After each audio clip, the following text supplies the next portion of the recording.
Karoya sharat gwa same chiter manyang kuäär and Cape Civil Society charajeno chalado Dr. Rajmi chala Dr. Martin Elia Lumoro lok chalado shiemo gwano de nuere de ka daki ke nuere ti jiääk ka nuere ti go rei wicha ka South Sudan.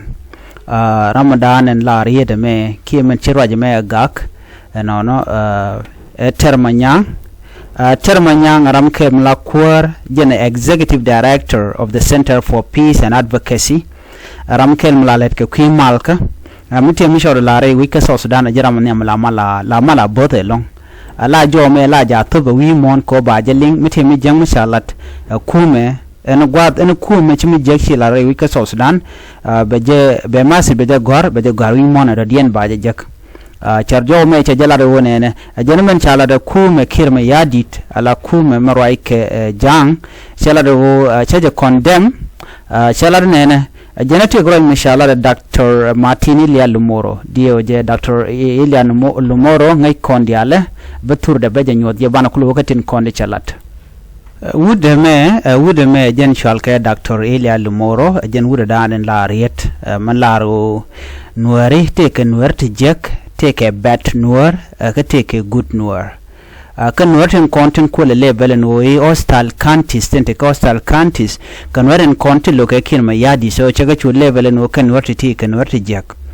Can Nuer chalat guasame, Nuer Nasser County, Nuer Ulang County, Nuer Rupkona County, Nuer Akuba County, Nuer Nurol County, Nuer Uror County, Nuer Fanga County, Nuer Ayut County, Nuer Panyajar County. Can Nuer to tea disha shoot kenning to a content chakum kim yadi charge look. Kajikan rich jani can look chaku level and okanika hostile counties can we can tea. And Ochukuma SSPD up Chedewutin, come within both in Kakur, Bakurum Vegetar can and when and worry.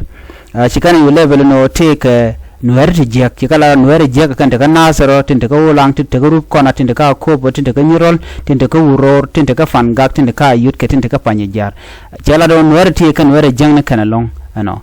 che wi ko kien ti chala do ken ke friendly county ziki ke good nuer ko shele velo no take a bad nuer ke take a good nuer so good nuer kan edin content gor ke nak nuer no nokno nakan nuer shi ne de kon shunkel ge kirma yadit ano no che wi ti chagalat neting lat kan gen wo ke kala good nuer tin chunke tin charu top ka ka nueri ko ka kilma yadit nokno nakan nuer shi kan la no mayandit county wa we kelma nok de nuer de kanak Coach County, a weekend Minogo Nuer Bakanak, Lungashu County, a weekend Minogo Banuer Bakanak, Mayut County, a weekend Minogo Banuer Bakanak, Lair County, a weekend Minogo Banuer Bakanak, Good County, a weekend Minogo Banuer Bakanak, Mayom County, a weekend Minogo Banuer Bakanak. Can we dang baro tea, can we contain a la friendly county Kajang, a lunokan jang or de jang de don't wear a kid and where they can connect.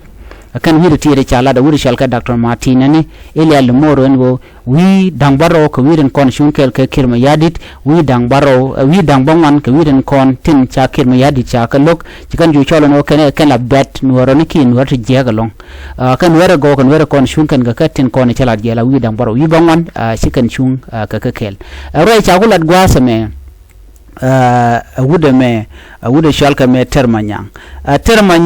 jen che jodanan cha kwen wude shalka Martine che jakwet che lok che omme wi yen woko degyen na la degyen na re wike South Sudan be mal bokul benede shirka men tam sha nor sha ga level no te gan were jaga gan were go omo nyode jen wo en point dens kum South Sudan che bo ni am shib mal che ben so chelada no gore jen o de wude me shalka Dr. Martine ne there dana chelada o take a bad nuer ke take a good nuer na mo jen head speech against the Nuer people ajen na me head speech mluno chenwere che ka kwit ke kwija mo Nuer community ko demand ko je gor ka jen wude shalka no Dr. Martine no dara apologize kamana na she tem ga jen wo nueri take a bad nuer ke good nuer wa sha tem la head speech kaniden content la lan malka tibot ke termanyang Ramadan Executive Director ka Center for Peace and Advocacy Ramadan la kuäär ka Ramadan la mala gor mite greng mi tore wika South Sudan ke mi je galong la ja kwede eno gwal ci tok tin na la ka kwede shit ke medan me sha wude shal ke me kiran UNA sha wo ber ka der re wika Nasser cho jegan bor ki Nuer wayami chuga quiz dwere no rame me ngume negye je karan malka chu no mo chu jala rante me chele ben ko miti mi cha gore je ka long la ja kwen win mon no ne me cha me je chit ko cha tribe cha je te temno te ga bad nuer ke gunwer eno brana temno nuer te ga bad nuer ke gunwer ojin nueren konti chi no ko no bika nakkan no ko no negaka bu ju sholo no ko nuer go nuer ko den cha je oppose no lokane ka ta chi ngam je te ji biga temno ke ne ke bad nuer che wona mo e speech en jen ta gan small ndana gor kare wi ka South Sudan ke kujemo wude shalka Dr. Martin ne gor jen wo there apologize